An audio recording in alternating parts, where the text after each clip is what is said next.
En annonçant qu'il frapperait fort lors du prochain mercato, le PSG s'est mis la pression tout seul, comme un grand. Aujourd'hui, il est contraint de réussir un coup, de réussir un gros coup. Et vu la situation du marché, on ne voit qu'un joueur susceptible de répondre aux attentes que le PSG a levées, c'est Kylian Mbappé. C'est une évidence. Sur ce dossier, le PSG accuse un retard assez évident sur ses concurrents qui sont le Real Madrid, Manchester City, Liverpool, un degré moindre Arsenal, mais aussi Monaco qui souhaite prolonger le garçon. Et pour rattraper ce retard, le PSG doit mettre le paquet. Il n'y a pas le choix.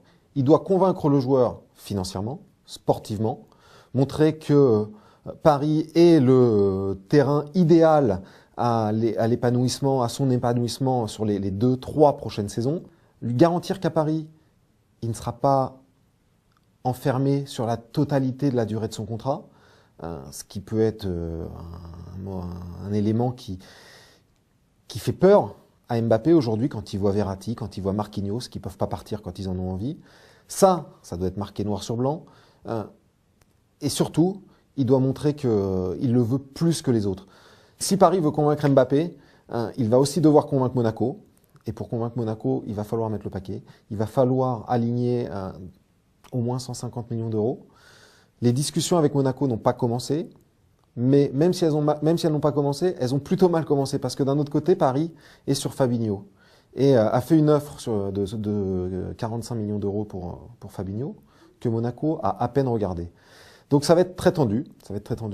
Mais cet été peut être le moment pour le PSG de montrer que son projet est intact, que ses ambitions sont également intactes. Et pour y arriver, il faut doubler la concurrence européenne, il faut doubler le Real Madrid, il faut doubler Manchester City, il faut doubler Arsenal. Les relations entre le clan Mbappé et le PSG s'intensifient depuis quelque temps.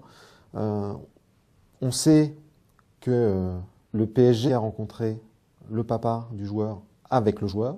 On sait que Nasser Al-Khelaifi a participé à cette réunion, que les négociations sont en cours, mais il va falloir accélérer parce que le mercato est encore long, mais Paris n'est pas seul, vraiment pas seul sur ce coup-là.